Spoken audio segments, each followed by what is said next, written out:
Hello, it's Peter Wright and Kathleen Beauvais with another weekly wrap-up for Health Declassified, where we look into the truth behind health and wellness. But first, let's introduce co-host Kathleen. Kathleen, are you surviving in this really hot weather we're having in this part of the world? It's unreal, isn't it, Peter? Well, thank you very much. And yeah, I'm surviving. I really thank goodness for central air, let me tell you, because it is just nasty out there. It really is. And It's warm. yes, and hello and welcome, everyone. And I hope you are staying cool wherever you are in the world. And Peter, would you like me to jump right into our health tip of the week? Why don't you do that? But first, let's. What I forgot to say right up front was that we are coming to you from the week ending the 15th of August, Absolutely. 2025. Right. Well, You go for it. yes, well, today, Peter, I'd like to talk about krill oil. Have you ever heard of it? Yeah, krill is a whale, is it? Is it? No, krill are actually small Oh, shrimp-like crustaceans found in oceans worldwide, playing a okay. vital Yes. role in marine animals. So providing like a food source for whales, seals, and penguins.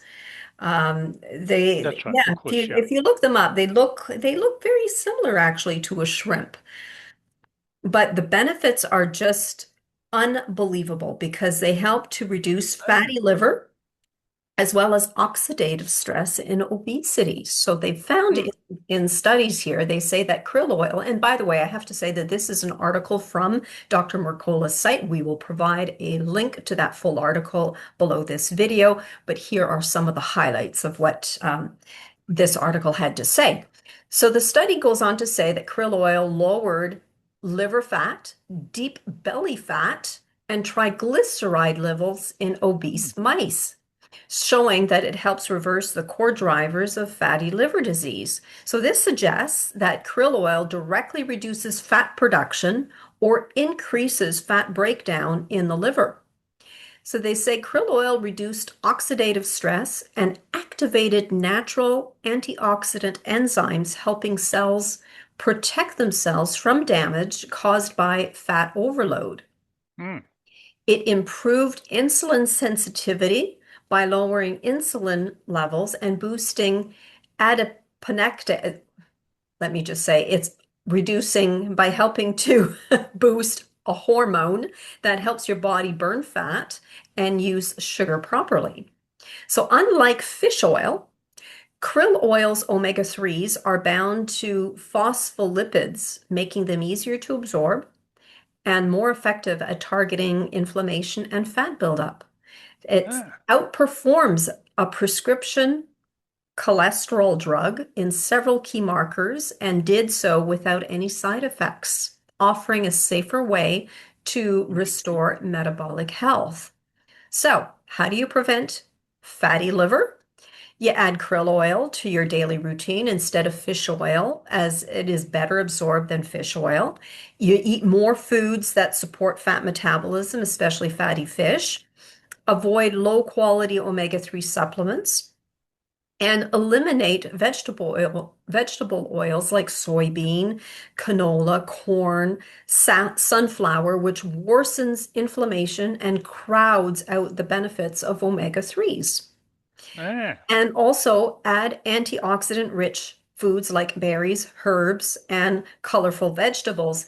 And Peter, not so long ago, we did a wrap up about and just happened to mention krill oil and how krill oil penetrates the blood-brain barrier and really helps to Mhm. improve or helps people with cognitive decline.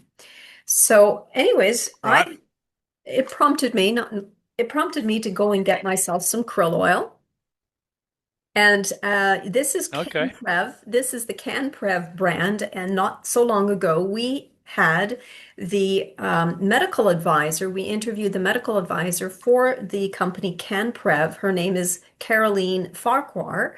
And you might want to look at that video because it was very informative and she went in to say which vitamins you should be taking on a daily basis. But anyways, this is the brand, and I have to say here, if you read the directions or if you read the information on the packaging, It says here it's for maintains cardiovascular health, helps to reduce C-reactive protein levels, which is the clinical marker for inflammation, Hmm. helps to reduce the levels of cholesterol, as we just mentioned, in conjunction with conventional statin therapy, helps to reduce pain associated with osteoarthritis, improves and supports uh, skin hydration and elasticity. And I mean, it just goes on and on. So, I mean, the Yeah. benefits are tremendous. So, that's just a few things that you might be interested in. And I'll show you what it looks like. I'm almost done. But they come in these little capsules. Oh, yes. Okay. Yeah. And And it doesn't very taste bad interesting. at all. No fishy taste whatsoever. Very good. So, that's my bit today, Peter. Thank you for that. And maybe I was suffering from a bit of cognitive decline by talking about krill being whales. I mean, I know that krill is one of the foods that, like plankton, that certain types of whales eat. So, I mean, sorry, That's I okay. must be having, I think the heat's causing me to have a senior moment, you know. Um, Well, the Mind heat you. will do that to a lot of people. I mean, it can cause a lot of things. And I really feel it here because it's humid. I mean, in Africa, I used to, in the army years ago, admittedly, when I was younger, we used to walk in the bush for 5, 6 days at a time and 40 degrees, right? And we survived. Anyway, enough about the weather. Well, thanks for that. So krill oil, that's really important stuff, eh? And Mhm. much better than in my generation as kids growing up. Mother's favorite was cod liver oil, Oh, which oh my we used gosh. to get. It was forced down our throats by the spoonful, and it tasted terrible. Oh, me included. My mother, I wasn't allowed to leave for school until I took my cod liver oil. And let That's, me tell you, I gagged every time. Oh, yeah, I I'll never remember when forget. a little later, after we moved to Africa, there was one malt and cod liver oil, which was a lot better than the straight cod liver oil, but still, wouldn't eat it out of preference. Anyway, well, thanks for that, Kathleen. Really interesting. I have a little bit of a medical one to report on. Is it medical? Yes, it is. It's more for It's of concern for anyone who has elderly relatives who are terminal and are in their last few days. And it's quite a worrying trend that's becoming apparent in America, particularly. They've come up with a term dead enough, all right, and they have an acronym for it. It's called DCD, which is uh, circ death by circulatory death instead of brain death. And what's horrifying is that, sorry, 20% of cases where medical staff are harvesting organs, they have started before the person is brain dead, right? Because the No. heart has stopped, right? So they're deemed to be circulatory dead, but there's still evidence of brain activity.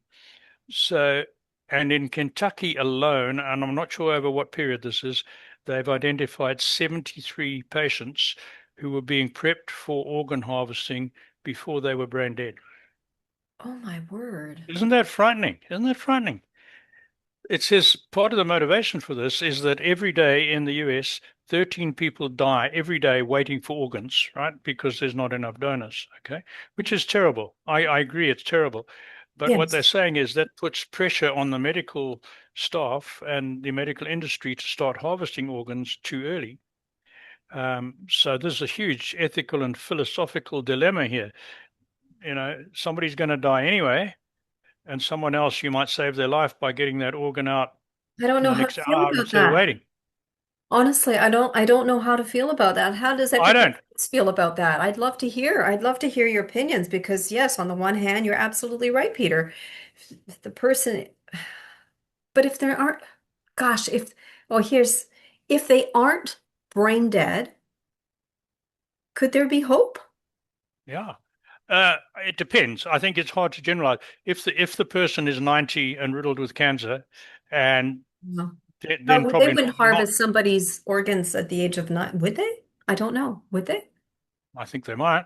Well, okay, 90, but let's say 70. You get people who are terminal at 60, 70. So if it's a case of terminal from disease, a dread disease like cancer or something, that's one issue.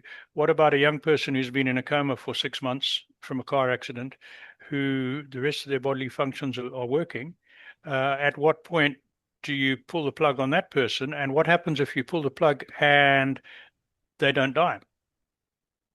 Even if the heart stops, the brain is still active.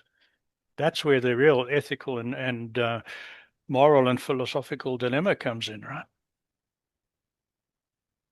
I don't know. I don't know the answer to it. But I think the point that I'm trying to make is that for anyone who's listening or watching who has a patient who's terminal, you want to make sure that you leave very strict instructions. If they've agreed to have their organs, to be an organ donor, you need to, if you have their medical interests at heart, you need to be very sure on your instructions as to when that organ harvesting can start. Otherwise, can you imagine? Anyway, that's enough of that one.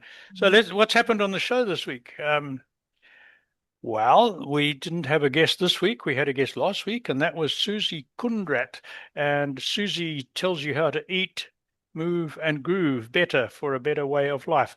We spoke about it in a bit more detail in last week's episode. There'll be a link to an episode in this newsletter and in the description of this video. Coming up next week, next Tuesday, is Dr. Elliot Justin from My Firm Tech, and he has developed an apparatus, for want of a better term, a tech device that helps men perform better. I'll put a bit more detail in the description, but if you want to get to the real details of that, you're going to have to watch or listen to the episode. So that's coming up next Tuesday. 2 weeks after that will be Dr. Jeff Gross, and he is an expert on stem cell therapy, and he was telling us some of the I think miraculous results they're getting with stem cell therapy, was rejuvenating cartilage, and there's huge potential there. So that's a good one coming up. And then 2 weeks after that is Dr. Lloyd Globerman, and he has developed an app to help you improve your lifestyle. And he talks about lifestyle intelligence. So this encompasses diet, exercise, movement, mental attitude, all that. And he has an app to help you track all that. So that'll be the next one. So we have 3 doctors in a row coming up for you. Then, of course, we always talk about a book, and we're going to mention Susie Kundrat, our guest from last week, her book, which is called Eat, Move, and Groove. Unlock the simple steps to lifelong nutrition, fitness, and wellness. And the book's got some really good ideas in there for helping you live a better and more enjoyable and healthier life. That's coming up. And then we didn't mention a product other than the krill oil this week, because we're working on 2 possible vendors that we're going to start promoting. One we have started as Touchstone Essentials. There'll be a link here. And we're looking at another one that could be quite exciting. But let's wait until that one's up and running. So I think that's probably it for me, Kathleen, except to tell you, our audience, that we're always open to suggestions of topics that you'd like us to investigate. Kathleen does her deep dive, and we have all sorts of resources that we can look at. So what's worrying you? Is it longevity? Is it aging? Is it dread diseases? Let us know, and we will do some deep digging. That's it from me. Back to you, Kathleen. Well, thank you all again for tuning in to our show. We so appreciated having you with us. And until next week, take care, everyone. Bye-bye. Bye.